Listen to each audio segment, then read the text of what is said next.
Sedangkan menurut Imam Abu Hanifah, mazhab Hanafi, menelan dahak walaupun sudah sampai mulut, ditelan kembali masuk ke dalam, maka hal itu tidak membatalkan puasa. Lebih ringan. Pendapat beliau ini lebih ringan, boleh diikuti. Menelan dahak walaupun sudah sampai ke mulut, ditelan kembali, masuk ke dalam jauf, masuk ke dalam lambung, masuk ke dalam rongga perut, walaupun sudah sampai mulut, ya, ditelan kembali, maka hal itu tidak membatalkan puasa. Ini rata-rata kalau yang saya lihat, saya perhatikan, ya mengamalkan ini. Ketika ditanya, "Lo jenengan dahak jenengan sudah sampai mulut kok jenengan telan?" Terus saya guru-guru kula mboten batalkan poso kok. Padahal itu dalam mazhab Hanafi. Kalau konsisten mengikuti mazhab Syafi'i, maka hal itu membatalkan puasa. Sama dengan jenengan kok kelihatan itu telapak kakinya perempuan, ya. Telapak kakinya kok kelihatan, padahal itu aurat loh, itu dalam mazhab Syafi'i. Wong tiang sepuh-sepuh riyen nggih ngeten sami kula namung niru mawon.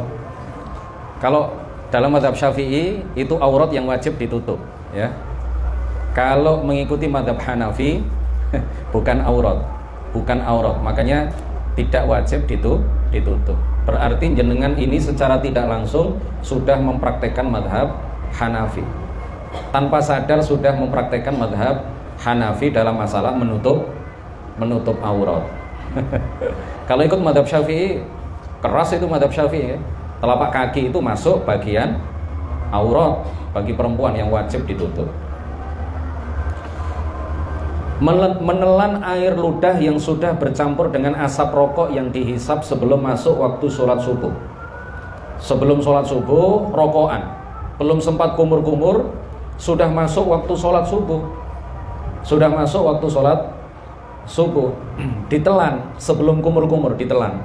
Padahal air ludahnya itu bercampur dengan bekas hisapan rokok. Apakah membatalkan puasa ataukah tidak? Membatalkan puasa. Karena hisapan rokok itu, orang menghisap rokok, ya, itu keluar butiran-butiran kecil sekali dari rokok yang dihisap. Kecil sekali.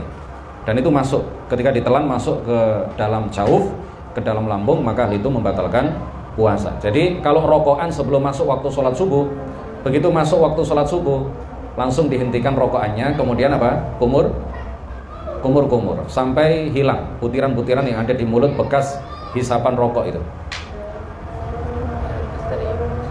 Masuk, ya, Aina. Nah, fadhol. Yang enak, ya? Yang ada tahu putihnya, yang ada siomainya gitu lah, ya. Ya, bakso 10 ribuan. Nanti niki wau kula kengken bendaharane untuk pesen nasi. Tapi terus saya mboten nututi kalau sakniki pesen nasi. Badhe dipatusaken bakso. Hari terakhir sebelum masuk Ramadan, ya. Makan agak mengenyangkan gitu. Mas Ubed gak nggawa soto sih.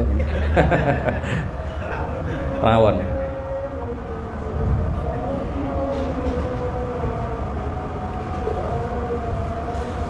Seseorang muntah tidak sengaja. Ini juga sudah saya sampaikan dulu, ya. Ini penguatan, penegasan, pengulangan. Muntah tidak disengaja. Kalau muntah sengaja kan membatalkan puasa, jelas. Muntah sengaja itu maksudnya nggak kepingin muntah, tidak kepingin muntah, tapi tenggorokannya digelitik-gelitik, diokrok-okrok, disogrok-sogrok sehingga muntah. Itu muntah yang disengaja, itu membatalkan puasa. Nah, sekarang ada kasus muntah tidak disengaja. Muntah tidak disengaja, tidak membatalkan puasa. Muntah karena demam, muntah karena bau tikus, ya. Ada bau tikus, lalu muntah secara tidak sengaja, muntah. Apakah hal itu membatalkan puasa? Tidak membatalkan puasa, dengan syarat muntahan yang sudah melewati tengah tenggorokan, sudah sampai di tengah tenggorokan, ya, itu tidak ditelan kembali. Sebelum menelan air ludah yang bercampur dengan muntah itu disucikan, ya, kumur-kumur, dimuntahkan semuanya, bekas-bekas muntahan yang ada di mulut, kemudian baru menelan air ludah yang murni yang tidak bercampur dengan muntahan. Jelas nggak? Asap yang berasal dari hisapan rokok orang yang berada di dekat kita, kemudian masuk ke dalam rongga perut, masuk ke dalam jauf, masuk ke dalam lambung. Asap dari orang yang merokok yang berada di samping kanan kiri kita, atau depan atau belakang kita, yang berada di dekat kita, maka hal itu tidak membatalkan puasa. Yang ngerokok batal puasanya. Kita yang berada di sampingnya, walaupun asap itu sampai ke hidung kita, tertelan masuk ke dalam lambung, maka hal itu tidak membatalkan puasa. Begitu juga asap bakhur, ya, asap bakhur. Bakhur itu kalau di Ngampel banyak, di makamnya Mbah Hamid juga banyak. Biasanya di makam-makam Sunan Ampel itu banyak. Bakhur itu kayu, ya, kayu wangi yang kemudian dijadikan serbuk. Kayu yang baunya wangi lalu dijadikan apa? Dijadikan serbuk. Biasanya di rumah para ahbab, para habaib, para keturunan Rasulullah, orang-orang Arab. Ya meskipun bukan keturunan Rasulullah, orang-orang Arab lah ya. Baik orang Arab yang tinggal di Arab maupun orang Arab yang tinggal di Indonesia itu punya tradisi mengharumkan ruangan itu bukan dengan semprotan, tapi dengan bakhur, dengan kayu gaharu atau kayu yang wangi, kayu gaharu atau kayu semacamnya yang baunya wangi. Panjenengan kalau mau misalkan mencoba beli di Ngampel kayu sudah berupa serbuk, kemudian beli tempatnya kayak tempat dupa itu ya, kemudian beli arengnya, arengnya biasanya padat ya. Ada yang bulat, ada yang dibentuk persegi 4 atau bentuk ya padat lah. Areng padat, bukan areng yang bentuknya nggak karu-karuan itu, bukan. Bukan areng sate ya, bukan areng sate, beda lagi. Ini areng kemasan ya, areng kemasan. Jadi kalau ingin membakar itu arengnya ditaruh di atas tempatnya, kemudian di atas areng itu dikasih serbuk, dikasih serbuk yang berasal dari kayu yang wangi itu, lalu dibakar. Sudah keluar asapnya, keluar asap, dikelilingkan di ruangan-ruangan, di pojokan-pojokan itu baunya wangi, ya, enak, baunya enak, wangi. Ketika kita menghirup, ya, atau masuk asap itu masuk ke perut kita, asap dari bakhur itu. Asap dari bakhur itu kemudian masuk ke perut kita, maka hal itu tidak membatalkan puasa.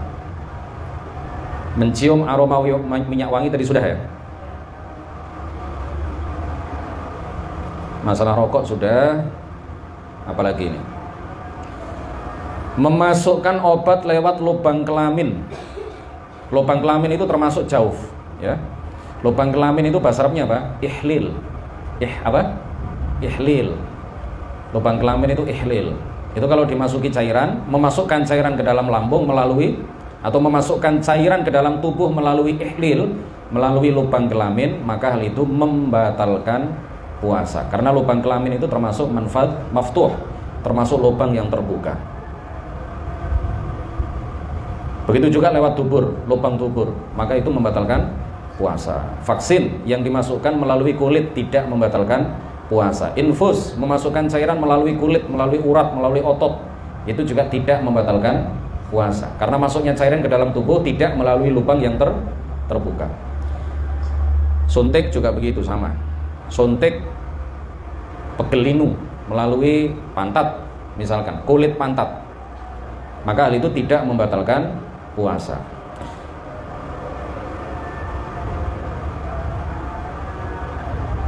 Seorang perempuan yang keluar darah haid atau nifas, walaupun sesaat sebelum terbenamnya matahari, 1 menit sebelum masuk waktu maghrib keluar darah haid, keluar darah nifas, puasanya batal ataukah tidak batal? Batal, dan wajib diqadha di hari yang lain. Kawen ada di wong wedok.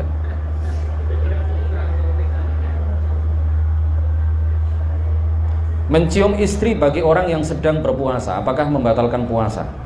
Mencium istri ini penting ya, terutama bagi pengantin baru. Pengantin lawas juga penting, yang belum menikah juga penting karena akan punya istri.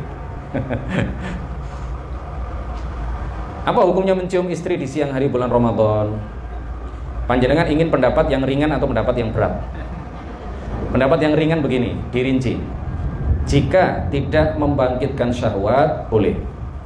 Jika tidak membangkitkan syahwat, jika tidak ada setrum, boleh.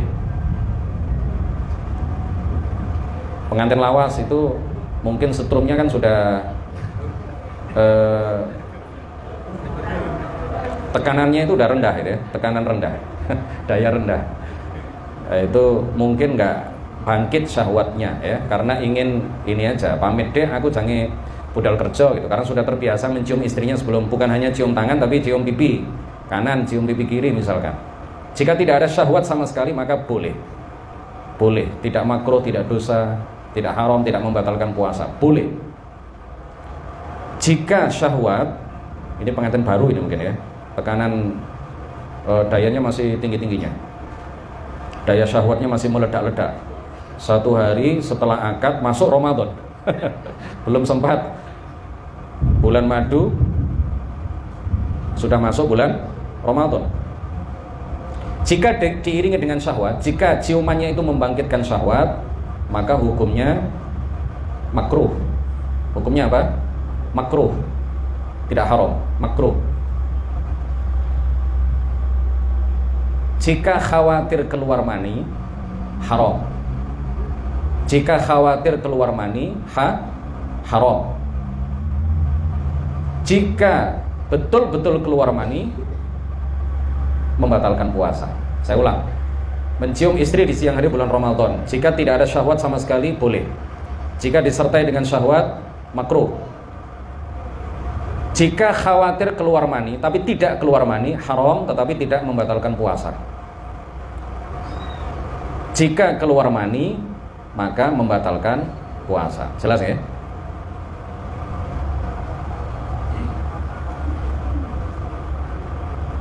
Ada sebagian pendapat yang rinciannya begini. Menurut sebagian ulama, pendapat ini lebih ketat, lebih berat.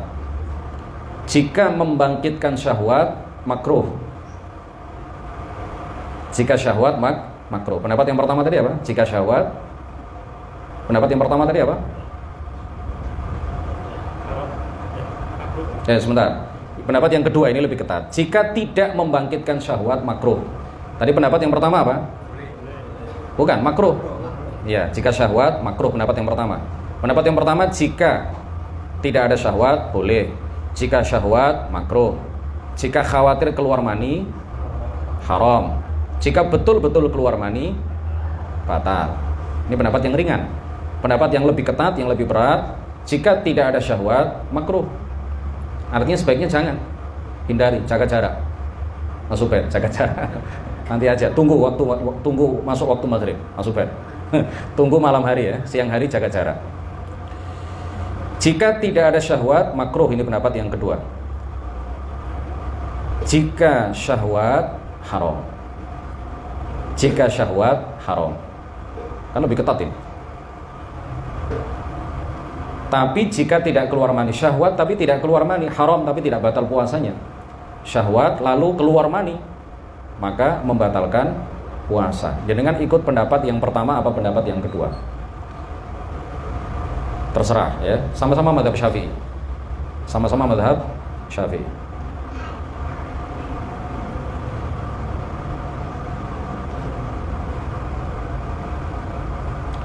Mengeluarkan mani dengan sebab onani, ini sudah saya sampaikan dulu ya. Memaksa keluar dengan tangan. Onani itu memaksa keluarnya mani dengan tangan. Hukumnya apa? Jika keluar mani, membatalkan, haram dan membatalkan puasa. Haram dan membatalkan puasa.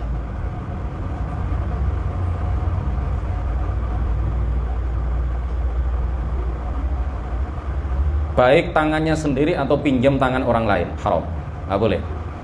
Sama saja. Nah, terus begini, Bapak Ibu. Dulu pernah saya jelaskan apa tidak ini ya?